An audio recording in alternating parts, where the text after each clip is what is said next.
shit. I'm on my way to a brand new kit. Welcome back.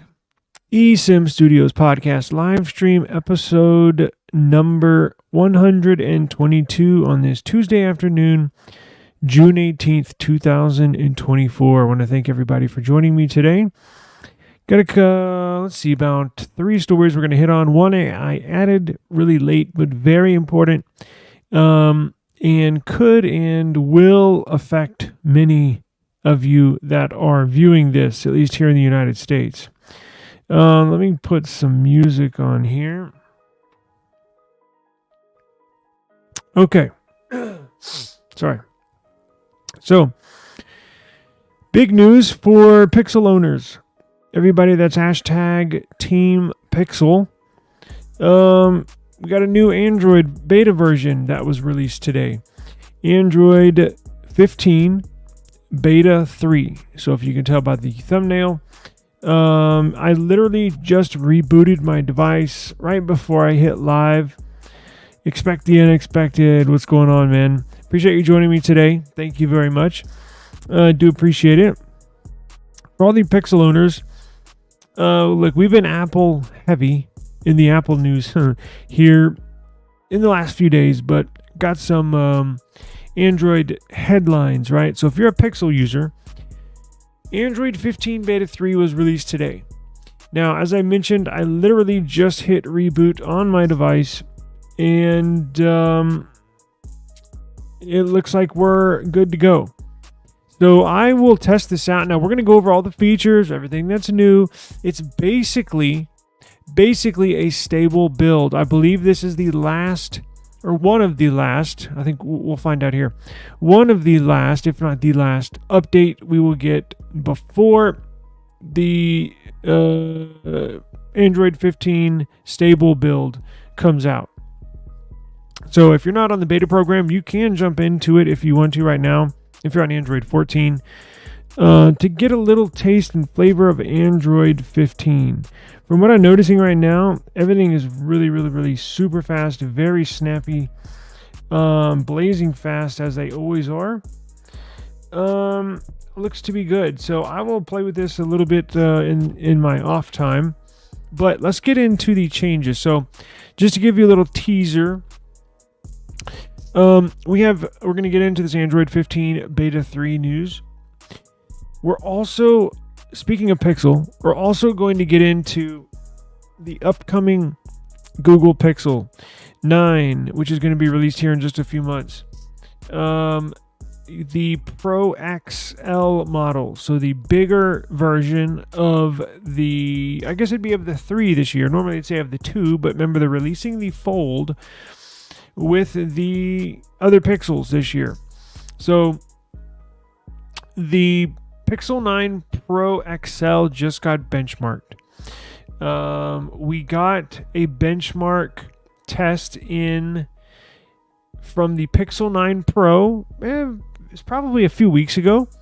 And now we got one of the XL version. If you remember, they're changing the names this year.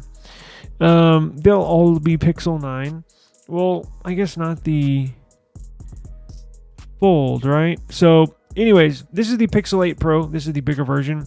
The normal smaller one is the Pixel 8. But this year they're doing 2 small ones, a Pixel 9, a Pixel 9 Pro. And then the big one this year is they're just going to add the XL onto the name, onto the end of the name. So let's get into what we got. Oh, and also we're going to tease for those of y'all that are T-Mobile customers. I'm sorry. We've seen, I'm one of them. We've seen price increases on monthly bills, but I have some bad news too. If you finance, and we'll get into it, but let me tease it. If you finance your device through T-Mobile, which incorporates a ton of people, so I'm sure we have some viewers where this will affect, some bad news. And we will get into it. When it comes to financing your device, this is going to affect a ton of people in the news. Just sucks. Just another reason why it's probably a good idea to leave the big carriers and just go with a smaller carrier, right? Google Fi. visible. Cricket. Now, if security is the utmost importance to you, I recommend you get Efani. Efani is America's most secure mobile network. Let me show you. And we teamed up with Efani to get you a discount. So check this out.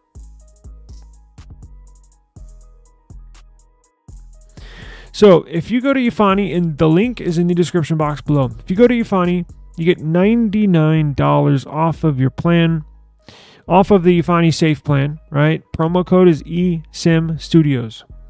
Very, very cool company. Very nice people. I did a conference call with them last week. Just absolute wonderful company. So we teamed up together. So eSIM Studios and Efani teamed up. I just wanted to let you know they do offer basically a SIM swap protection. And they offer a $5 million insurance policy if you get SIM swapped. There you go. The Efani SAFE plan is a bespoke cybersecurity-focused mobile service protecting high-risk individuals against mobile attacks, i.e. SIM swaps, right? Efani provides the best in-class protection with, get this, 11 layers of proprietary authentication backed with a $5 million insurance policy. So this website is linked in our description below. Go check them out, right? They're number one in mobile security. They're not like, trust me, they're not like T-Mobile out here who's looking to screw over, seemingly looks like they're out to screw over all their customers. Same thing with Verizon, at&t. This company's different, and I can honestly say that. I've been in contact with them for a while and gone over their past history. Just a phenomenal company. So go check it out. Efani.com/esimstudios. So here is everything new in Android 15 Beta 3. Let me go to, this has pictures, right? Just like a little kid's book. It has pictures for everybody that wants to follow along. But let me pull up their Reddit page. Interestingly enough, Google developers use Reddit for a lot of their change logs, a lot of the announcements. Let's do this.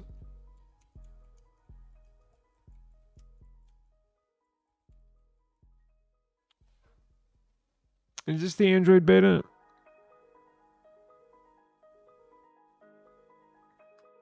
Let's see. Here we go.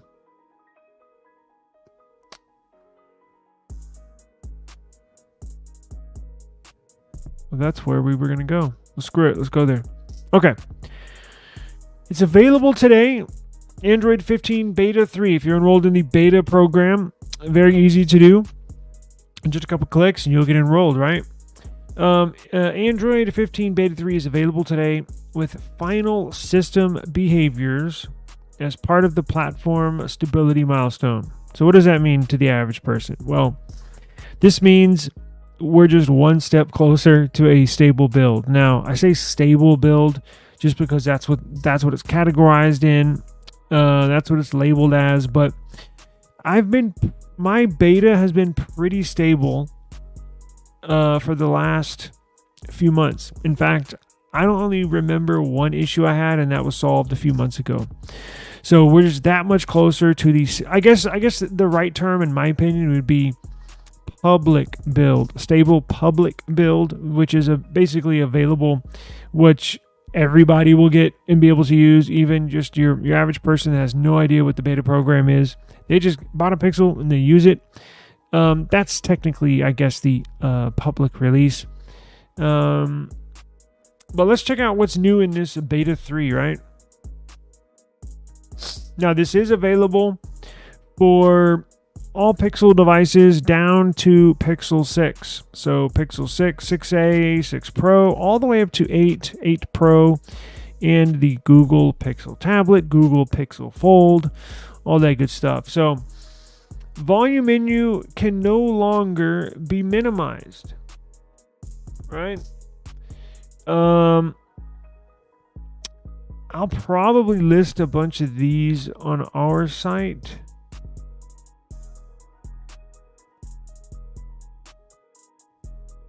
Interesting. Speakers and displays label removed. Okay. Any fun stuff we have here? I have no idea. Adaptive timeout. That's cool. Oh, automatically turns off the screen if you're not using your device.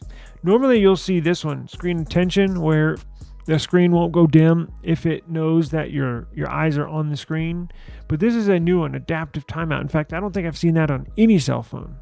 So that's new. Device and app notifications, notification read, reply, and control. Cool. So you get better notification control. More prominent, circle to search off switch. If you don't know what circle to search is, that's the feature where you can literally Google search anything that's on your phone display. So whether it's a pair of J's or some Nikes, or it's a smartwatch you see somebody have on a movie, or you take a picture of somebody's smartwatch when they're not looking, you can search that. So it's a very cool feature. So now it's getting updated. Also, shortcut to color, contrast preferences, and settings display. Blah, blah, blah. Android safe browsing. Okay, that's cool. Show long app names. This is nice. This is what has bothered me for years. If you have a long app name, and you choose to show the name underneath the application, if the name is too long, it'll only show you and or list the first like 7 characters of that app name, and then it'll just cut off. So it could be like my home, and you don't get to see the remaining amount. So now you have the option to extend the full name. So it'll, instead of being my home, it'll be my home network. Right? Very cool. Long overdue for that. Updated Android 15 system icon. Interesting. No more vanilla ice cream. Vanilla ice cream is gone. That's the name of their operating system. I guess they either are, I doubt they're going to change it, but I think they just took it off out of the operating system. Home controls for your screensaver for the Pixel tablet. Redesigned screenshot preview. Now, this is going to be cool. Let's give it a try. Actions placed below the preview. It looks a bit odd when there are just 2 actions, and those actions is a share button and a markup button and or edit. So let's give it a try. Yep, it's there. Cool. All right. Resolved issues. Here's what I'm interested. So not many new features. There are some subtle changes inside the operating system. But the stability, the bug fixes, that's what I'm more interested in. And let's see what they fix. So we have fixed an issue where disabling polling.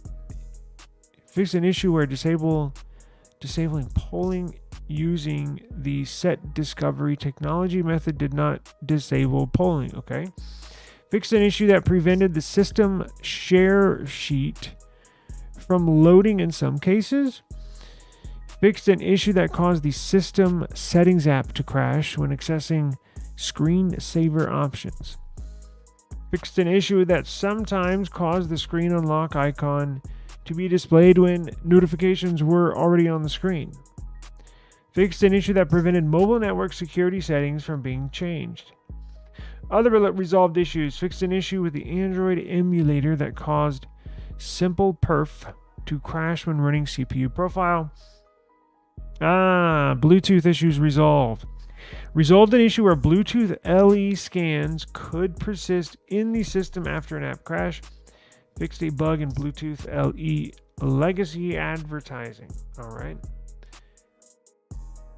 Let's see. Fixed a bug that caused LE connection to failures on the GATT server by passing the address type. All right. pretty boring for the general public, but I tend to eat up all that info, me being a nerd. But we'll probably get into this a little later in the week. Big news is that it's out, and if you have the beta software, if you're running it on your Pixel, go ahead and download this, install this, so you're on the latest and greatest beta and just that much closer to the stable public build, right? So I'll probably add some more links in the description box below, so if you're watching this on repeat or replay, should have some info for you, right? Okay, now check this out.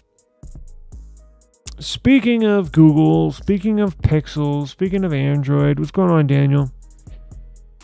The latest Geekbench test gets, guess who? The Pixel 9 Pro XL. Now, this is the device I will be getting. Well, I guess I'm going to get all of them. I'm not getting the Pixel 9. I'm going to get the Pixel 9 Pro. Oh, you know what? I think I am. Anyways, long story short. Pixel 9 Pro XL hit Geekbench. Now, if you remember, the Pixel 9 Pro, the smaller one, ran through Geekbench probably about 2 weeks ago. Something like that. And the scores were not flattering by any means. Now, I can kind of foresee the future here because, well, let's look at the scores first, right? So, in the news, I guess, that came out of this, which it wasn't really news because we've known this, but in case you're unaware, the Pixel 9 Pro XL is going to come with 16 gigabytes of RAM. Currently, the Pixel 8 Pro, their flagship device, has 12 gigs of RAM. They're going to up the RAM to 16 gigabytes. Now, this one's got 16 plus 8. Yeah, it's crazy. 24 gigs. Now, why would Google, and we'll get into the scores, why would Google, this Geekbench that the Pixel 9 Pro XL just ran through, the stat sheet says 16 gigabytes of RAM. I believe they're running 16 gigs of RAM because it is going to be running a ton of AI functions. Artificial intelligence takes a ton of RAM. It needs to hold on to that memory so it can perform its tasks, right? That's why Apple only has the AI capabilities available for the two devices with the very best processor they offer in a phone and the two devices that have the highest amount of RAM. So if you remember, the Apple Intelligence is only available on the iPhone 15 Pro and 15 Pro Max, right? The 15 and 15 Plus are left out. I hear a lot of people, why would they do that? No, that's not fair. They want you to buy a more expensive device.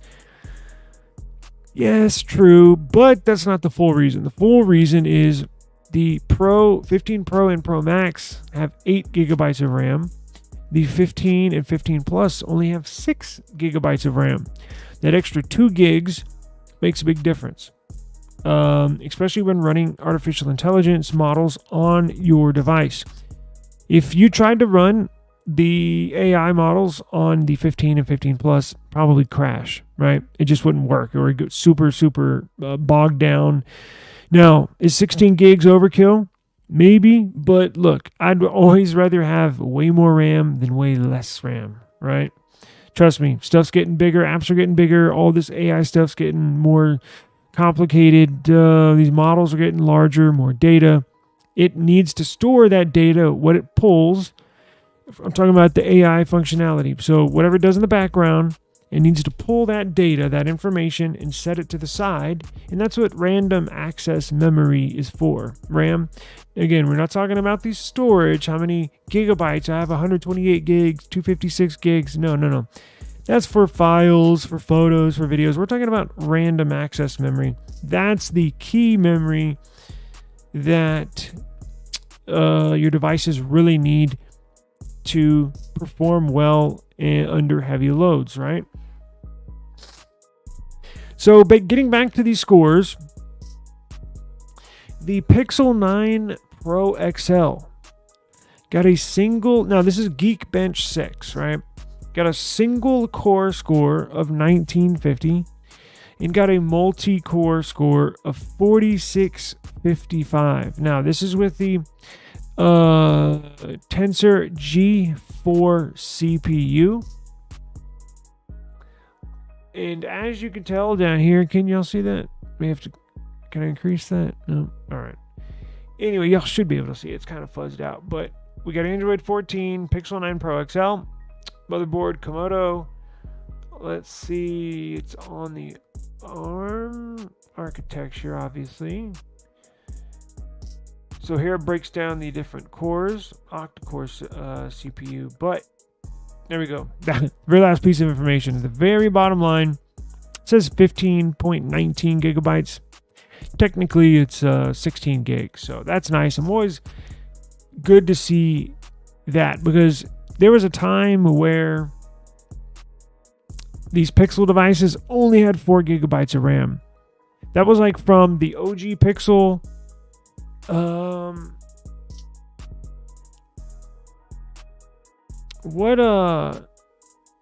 Which Pixel? Here's a pop quiz. What was the first Pixel to increase the RAM from 4? I think it was the Pixel 6. No. I think it was Pixel 5. Jumped up to 8 gigs, 6 or 8 gigs. Anyways, long story short, Google was stuck on 4 gigs of RAM for 4 years or so. Like Apple's been stuck on 6 gigs of RAM forever, and now they're just finally starting to bump the RAM up. So let's see here. What Daniel says, I think there's a lot of confusion on the internet about extra RAM needed for local LLM, especially with iPhone. People are mad they aren't bringing it to iPhone 15 with 6 gigs. Yeah. And you know what? That wasn't explained. Like, it would probably, and I don't know why, like it would probably serve Apple right. Now, I'm not saying, oh yeah, probably they should. That's not widely explained here or in the tech world or publications or on YouTube or even the average person on the street. They hear that only the pro, and if you go on Reddit, it's funny. There's a bunch of people complaining. I'll go in there for entertainment just to get some laughs. But yeah, the average person just doesn't understand that, right? These new models are using an enormous amount of information and data. And it's imperative to have a ton of RAM. I'm interested to see what Google does with this upcoming quote-unquote AI. Because on Google's side, Samsung Galaxy AI, please, whatever. And you know what's disappointing? Even Pixel, when they launched this 8 series, it seemed like only a handful of functions were ready to roll at launch. And then, this will be out at a later date. We'll announce this at a later time. No, I believe everything needs to be a full go when you launch these things, because then that's how you get mad customers, right? I purchased this phone because you said it can do all this, and now I have to wait 5 months. I get it, time constraints, this and that, but if it's not ready, push it back to the next year, Look, most of this stuff is kind of cool, but is it really AI? I don't know. Now, what Nothing's talking about doing, that's really cool. That's really AI, right? I'm not sure if any of y'all caught that. And we may look into it a little bit tomorrow, but let's see. They keep shouting the processor is more powerful than enough and refusing to believe RAM is an issue because of some of the services run in the cloud. Yeah. Let me compare these to my S24 Ultra, these scores. Let's see.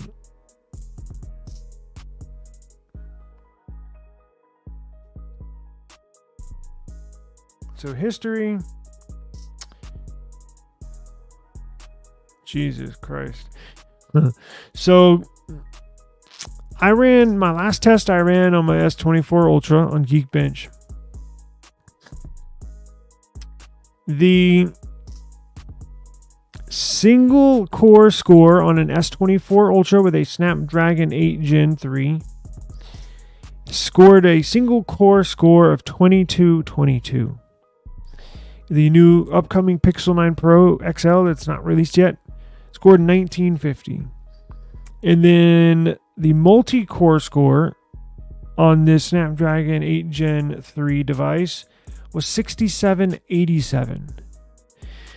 And this is way behind at 4655. So it's a little bit behind on the single core score. Again, I got 2222. Pixel 9 Pro XL scored 1950. And then multi-core, I got 6787. And look at what the Pixel 9 Pro XL scored. Boy, oh boy. Golly.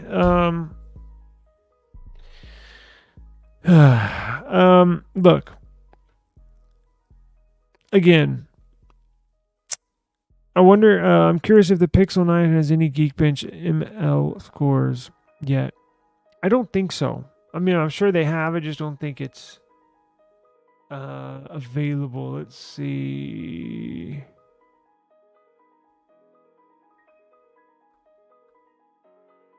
Let's see here.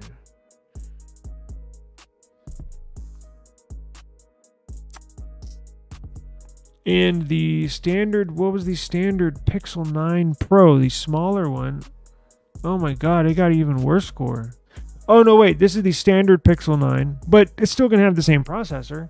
They're all going to have the same tensor chip. So the base Pixel 9 scored 1590 single score, 3821. Yikes. Not good.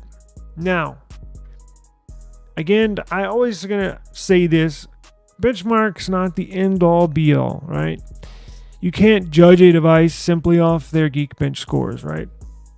Look, this Pixel 8 Pro with the Tensor G3 got worse scores than what we're looking at, and it is very snappy, very quick, never any issues, right? But I don't play games, right? All my stuff is non-game stuff, and that's where the benchmarks really come into play, is if you're a gamer. But if you're going to buy a sports car, if you're or a car and/or a sports car, what are the numbers you look at, right? A 0 to 60 in the quarter mile. That's basically, that translates to this. So you're not going to be flooring the car from 0 to 60 at every red light when it turns green. At every stop sign. You're not going to floor it and go a quarter mile, see what you can run a quarter mile in.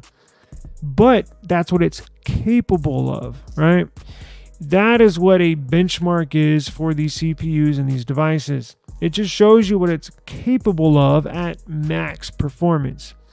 Now, these scores are not flattering at all, and I can already tell they're going to get blasted by people online. Now, I'm not going to blast them because, again, I know it doesn't mean everything. You can score relatively low and still have a fast, snappy, fluid device, right?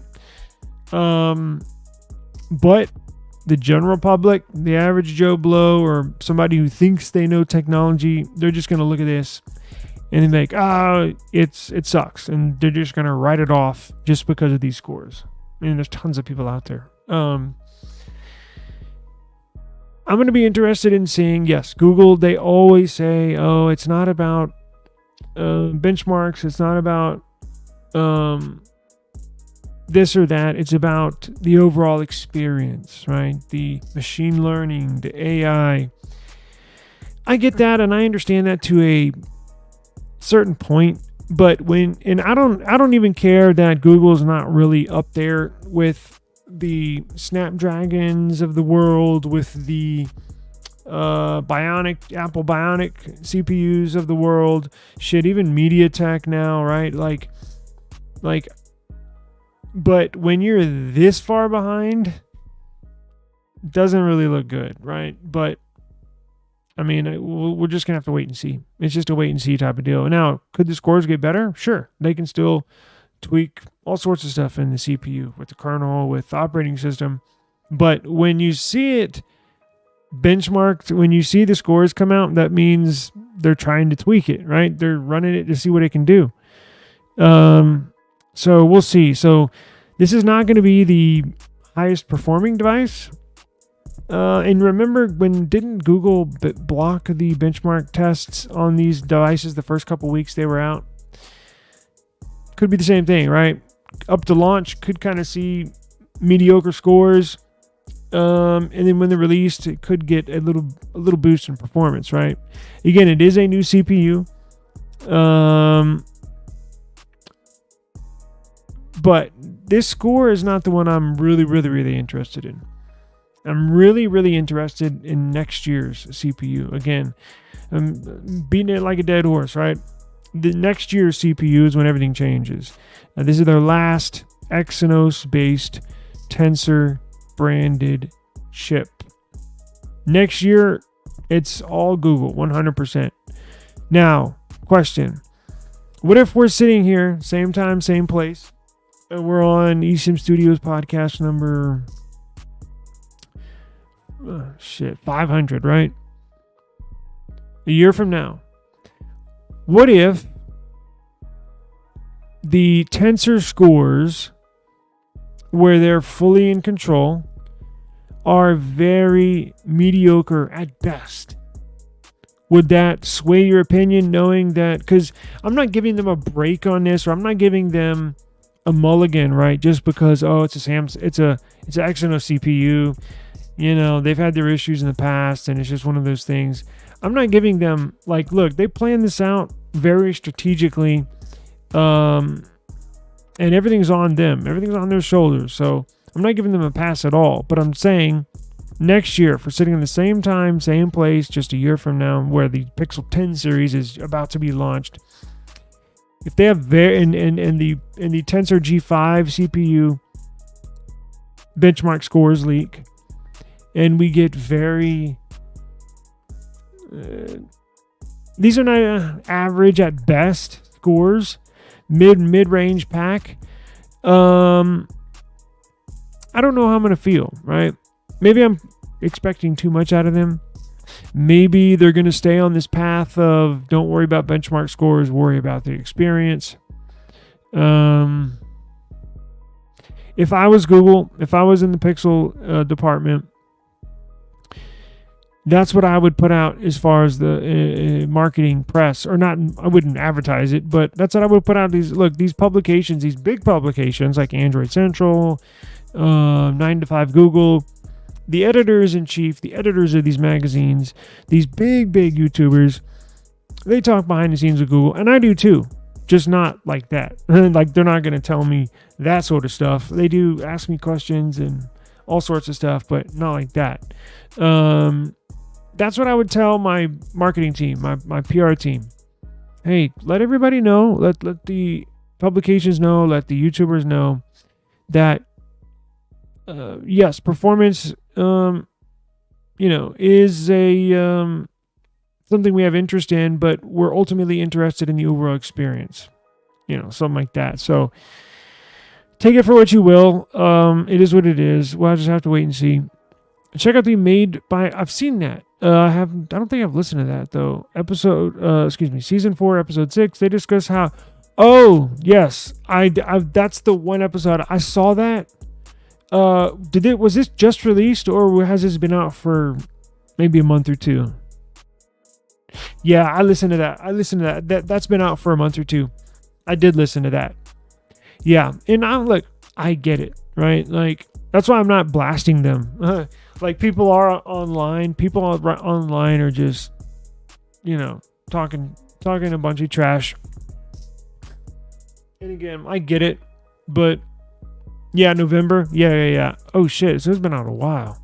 Okay, yeah, I've listened to that. It's a really good listen. Thank you for that recommendation. I'll link that episode once this is done, so whoever's listening to this later, or even you're listening to it now, come back and check this video's description box. Maybe a little later today, and I'll post the episode of that. I think everybody needs to listen to that. Yeah, I think everybody does. And I agree. These don't mean everything, but it does.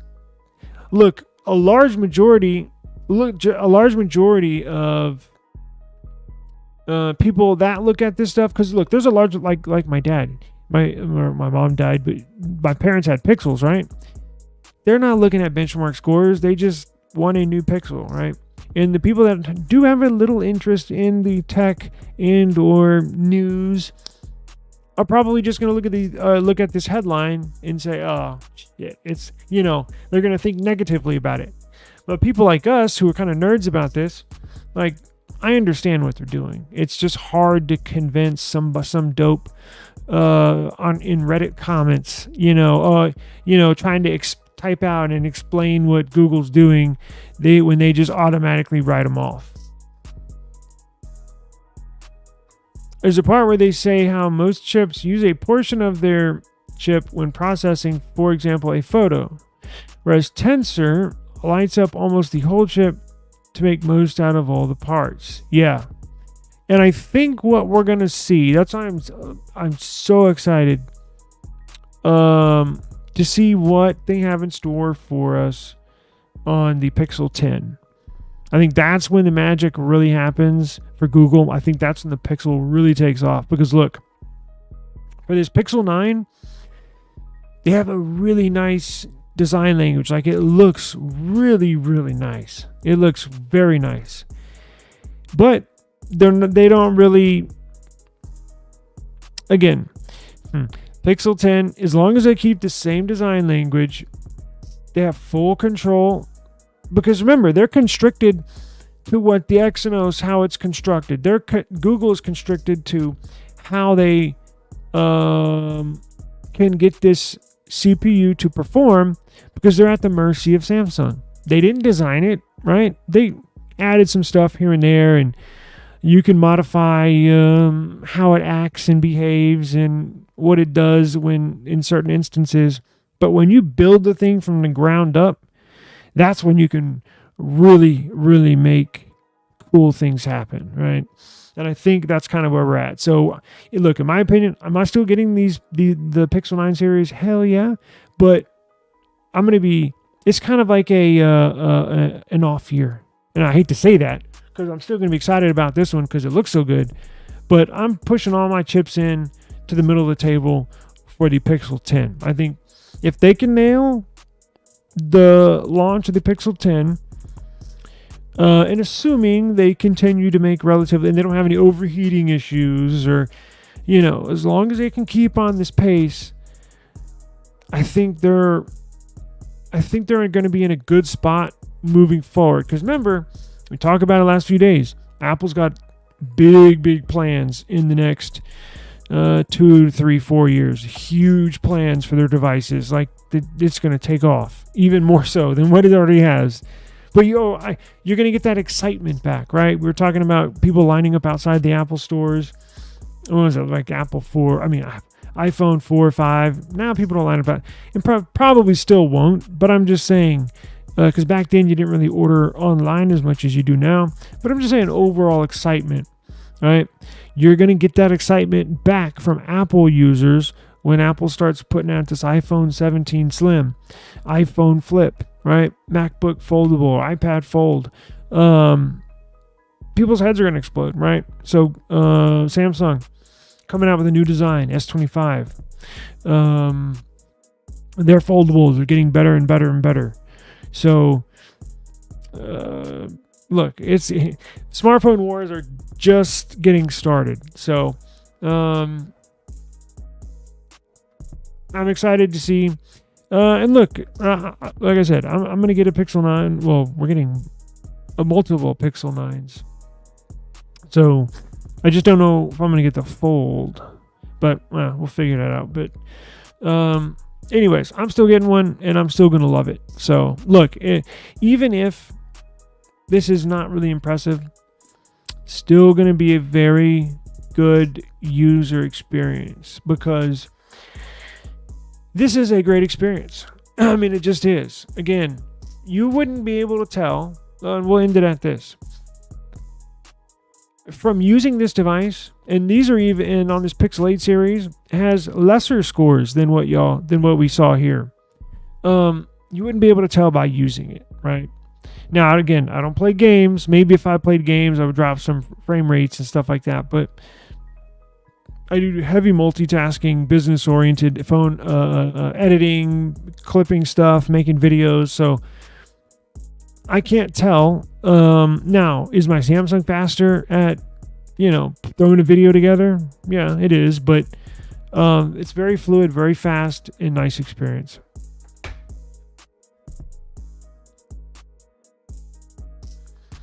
You're going to go with the Pro this year? Daniel says, I think I'm going to go with the mid-size Pixel this year. Love that they will have 3 models. Man, me too. Me too. That Pixel 8 that I got a few weeks ago, like, it's about time that they ante up their small model and make it a legit one-to-one copy of their larger Pro model, right? Because you can tell, even using the smaller Pixel 8, you can still kind of tell it's not, flagship. It's not top of the line like the Pixel 8 Pro. Very excited to see them put a Pro version in a small form factor. And I think tons of people are going to buy that. I guarantee you tons of people are going to buy it. I think that demand is higher than what they anticipate. Now, maybe I'm wrong. Maybe they know it's going to sell and that's why they're doing it. But lots of people are going to get the small Pro. They're just going to have the same camera. I mean, it's about time. Let's see. So stay tuned to the channel. Now, we have not heard much of the new Fold. There were some early leaks, right, with the pictures. Even the in real life photo, right, with the weird camera hump on the back. Haven't seen much of that. Now look, we're getting close. We're only about 3 months away. Is that right? We're in June, July. 4 months away, but you know what I mean. I was thinking of the iPhone. 4 months away, but now, if you're at Google, now everything's set in stone as far as what the device looks now. They've had this design set in stone for, I'm assuming, at least a year. But as far as all the components in there, they've been testing these devices, obviously Geekbench. But I say that to say this. 4 months away from launch time. Now, you're not going to manufacture them right now, but I think maybe in late July or August, here in about 2 months, you're going to start producing them, manufacturing them, right? So I forgot what I was going to say, but anyways, beautiful device. Oh, the Fold. Yes, the Fold. It should have the same specs as the Pro XL. Now, I think the 9 Pro, the small Pro, that's not going to have 16 gigs. I believe the 16 gig version will be exclusive to the Pro XL and the Fold 2. I think the small one is going to have a base RAM of 12, I believe. I think they'll put the Pixel 9 Pro, 12 gigs of RAM, and then the Pro XL and Fold 2 will have the 16 gigs of RAM. I think that's what they're doing. So, very interesting. Love that design, and man, could not look better. So, now, how many of y'all are T-Mobile users out there?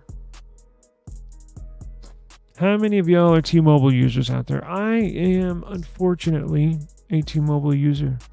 I say unfortunate because as a T-Mobile user, probably for the last, I don't know, I have my account here. I don't want to pull it up on screen, but probably for the last 8 years, something like that. We've seen roughly, I don't know, 6 or 7 data leaks, breaches, right? Customer information out there. I've also seen numerous price increases, right? Which they're about to do here, I think, this week as well. So your next billing cycle, your bill should be higher. So yeah, it has me looking elsewhere, right? I love Google Fi, but remember, I am in this dead spot. So I am in the middle of testing. I just downloaded an eSIM from Verizon. Newsflash, if you want to test these SIMs, you can get completely free service by doing this. You can actually go throughout all these test services.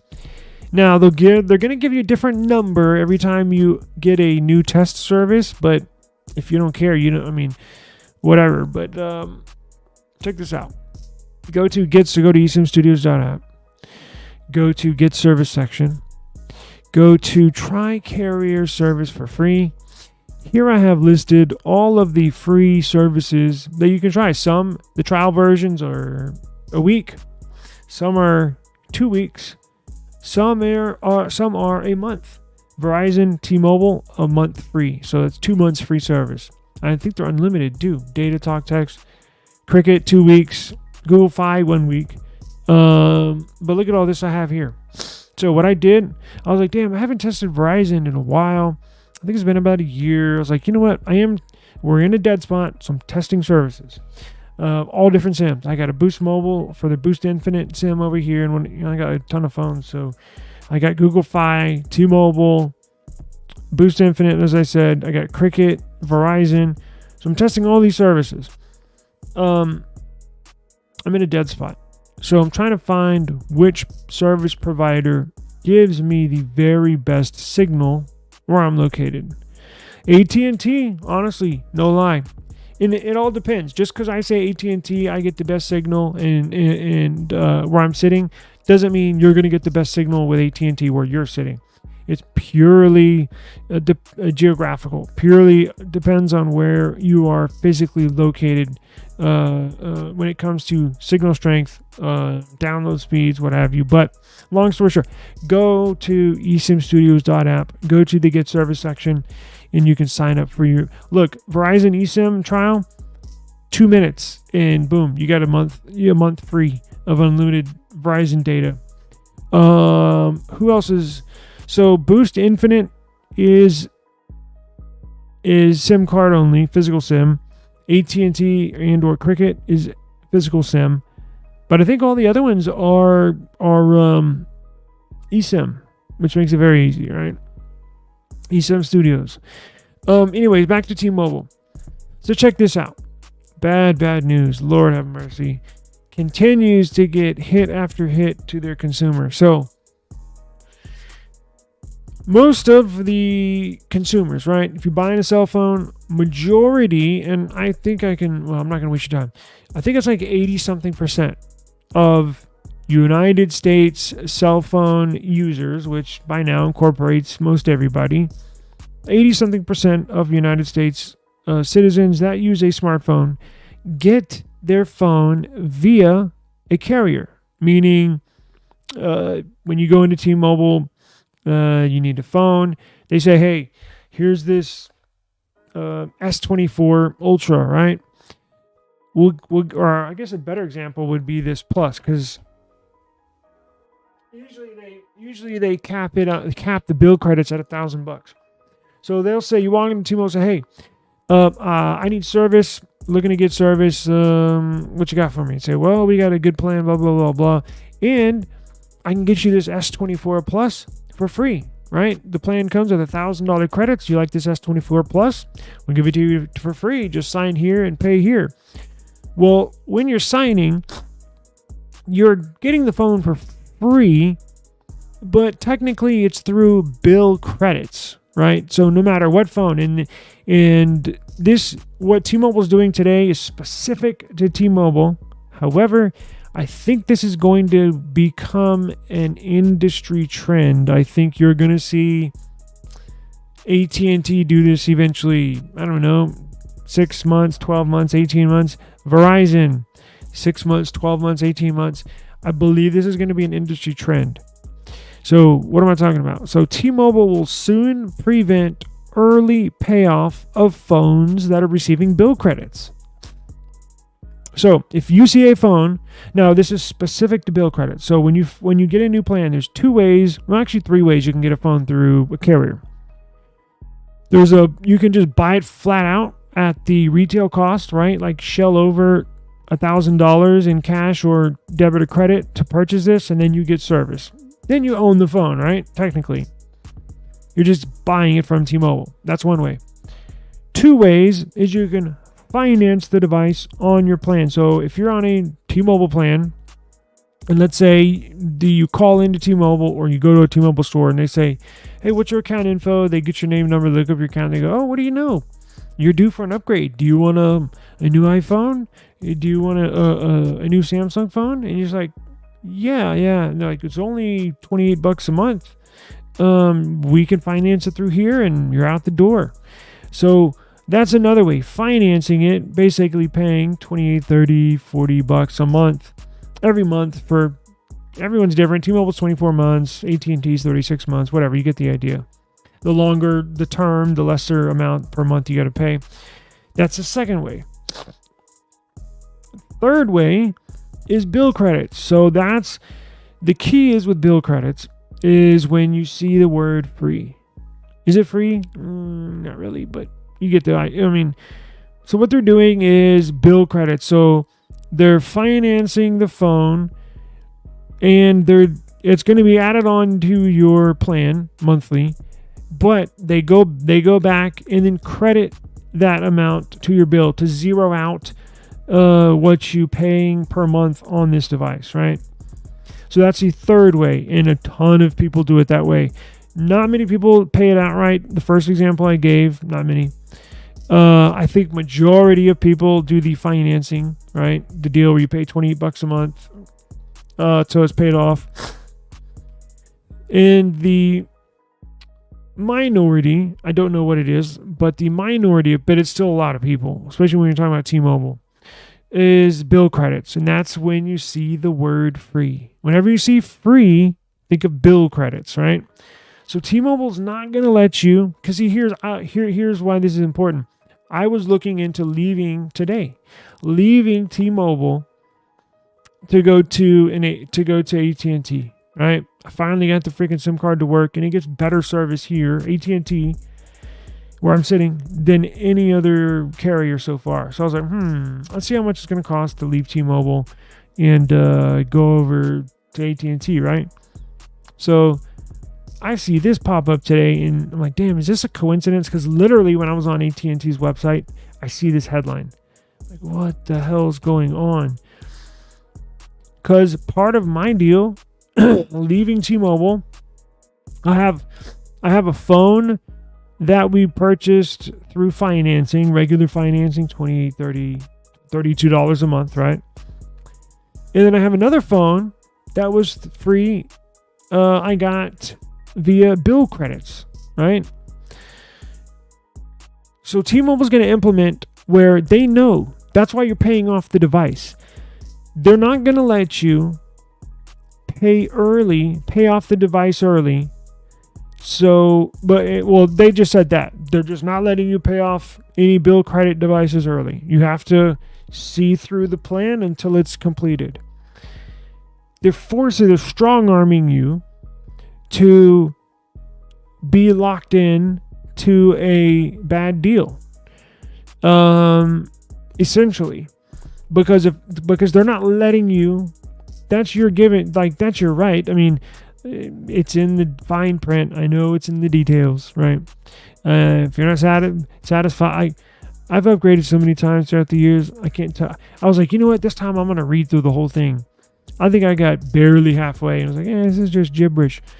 But they're going to put this in the fine print starting soon. You cannot pay off early a device that was given to you on bill credits. I think this news is going to fly over a lot of people's heads, and it's going to bite them in the ass when you want to leave T-Mobile and you want to go to AT&T or Verizon or Google Fi or a Cricket, right? This is going to bite you in the ass when you're least expecting it. And it's going to keep you locked in a bad deal for the remainder of the term, whether it's 6 months, 12 months, what have you. So this is not good news. Another week, another questionable business decision from T-Mobile. For ages now, T-Mobile has offered phone promotions for 24-month bill credits. These include deals for trade-ins and new lines, and customers would receive a bill credit spread out over the length of the installment plan, EIP.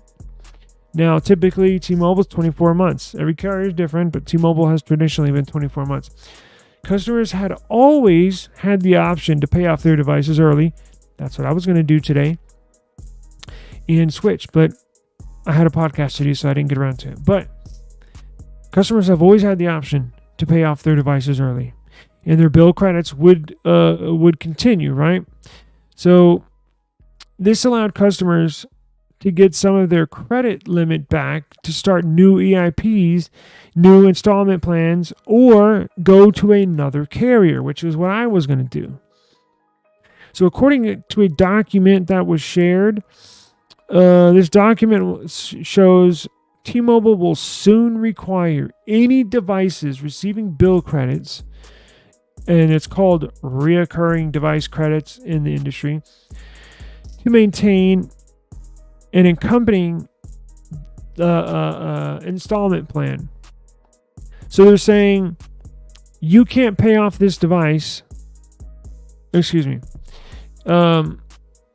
So what they're saying is each line essentially has to be tied to a device, right? If a customer were to pay off their device early, the bill credits would stop. Obviously, this isn't a pro-consumer move. Many consumers, including myself, enjoyed a freedom of being able to pay off devices early and keep the bill credits. As long as you stayed a customer, it shouldn't matter, right? Apparently, that's no longer the case. There's one silver lining. Existing devices purchased on EIP before July 1st are not impacted. So this is going to come into effect July 1st. So you got about 3 weeks before this becomes a real thing. It says, so yeah, so if you are interested in doing a phone with bill credits that you can pay off early, you better do it now. Or before July 1st, or you'll be able to pay it off early and keep the bill credits after that, right? Because you're going to owe all that money, and they're going to hold you to it. It's unclear why T-Mobile is making the change. It's possible they want to reduce the number of customers buying devices via promo, paying them off, and then selling them. Typically, that's not how it works. I don't think... Who is the author of this? Because it sounds like a person that's not really connected to phone sales. It doesn't say. It's probably the owner of this website, kind of like I do on mine. But that's not necessarily how it works. You want to know how it works in the real world out here on these streets? Let me tell you. Let me tell you what goes on. Night and day, hand over fist. So a lot of people, and you could get screwed. Tons of people get screwed. So I don't agree with that statement. Where was it? Right here. Customers buying devices via the promo, paying them off, and selling them. No, that's not how it goes. So how it goes is people will buy phones via promo code right here. Remember that store I was telling you about? They'll give you this for free. If you like trade-in, right? Like a trade-in device. We'll give you this for free if you trade in a S9, right? Remember those stories? Remember where I can go on eBay and get a S9 for $100, trade that in, and you can get this phone for free, and it's $1,000. So you essentially get this for $1,000. Well, guess what? I mean, essentially get this for $100. Guess what? Most people are doing that. However, they're not paying them off early. They're getting this device for essentially $100, and then they're jumping on Mercari. They're jumping on OfferUp. They're getting on Facebook Marketplace, and they're putting this for sale for $900, right? So they essentially pocket $800, and either they're still paying on a T-Mobile plan to keep that device active, or a lot of times people just say screw it and don't pay their bill, and then two or three weeks later when your bill is due and you haven't paid it, the line gets cut to this phone, and then the new person that bought it, it's like, hey, what the hell is going on? I can't tell you how many stories I've had of people that said, I bought this phone used like a few weeks ago, and it just stopped working. Well, that's what's going on. People are getting these all for free, or on bill credits, and then they're turning around and selling them for a huge profit, and then saying screw the bill. That's just what's going on.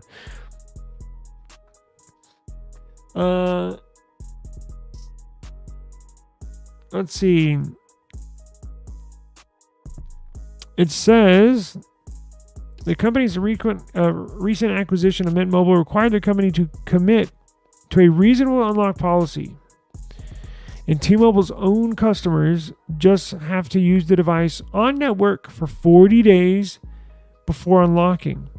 Requiring customers to stay on an installment to receive promos could be a way around the genius unlock policies to prevent people from buying and selling devices. That's a way they're trying to combat it. As you mentioned, the story I just told you, you get this $1,000 device essentially for free, or $100. Turn around and sell it, making $800. T-Mobile knows this. The carriers know what's going on, and that's why they put an unlock policy where it cannot be unlocked, period, until it has 40 calendar days of usage on the T-Mobile network, meaning the SIM or eSIM is in there. You're making some calls. You're shooting off some text messages. It's sending and receiving some data before they'll unlock it. But that still doesn't prevent these quick sales, because even if the person buying it has T-Mobile, you put your T-Mobile SIM in any T-Mobile phone, even if you bought it on bill credits, it'll work. It just won't work if you put an AT&T SIM in there or a Verizon SIM, because it's locked, right? You have to get it unlocked. But even if you sell it to a person that has T-Mobile, it'll look like everything works fine.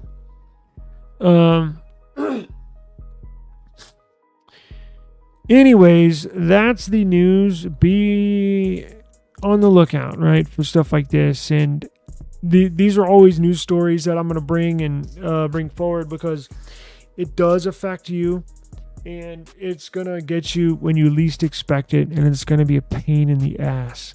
So be on the lookout. But let me run. I've been on here for about an hour or so.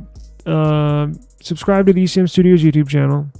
We're on Twitter, or X. We're on Instagram. All the links are in the description box below. And we will hit you up tomorrow, same time. Trying to be a little earlier, but I'm never good with time. So I'll always be trying to record the podcast a little earlier than I'm supposed to, and it will never work out. So anyways, sometime tomorrow afternoon, join us again. Make sure you subscribe to the channel so you get notified whenever we do go live. Make sure you go, oh, you know what? I need to put a new giveaway at esimstudios.app. I'll do that. Go to esimstudios.app. I'm going to do a new giveaway. So remember that website I was showing you earlier? That's mine. But scroll down here, esimstudios.app. Where are we? Giveaway. Hit up giveaway. Now, this one just ended, but I'm about to do a new one, okay? And find something cool. But yeah, so I appreciate it. We will talk tech tomorrow. And you know what? Yeah, I got something cool I'll give away. So stay tuned for that. Peace out. See you tomorrow. Thanks, Daniel. Appreciate it. Appreciate the time, sir.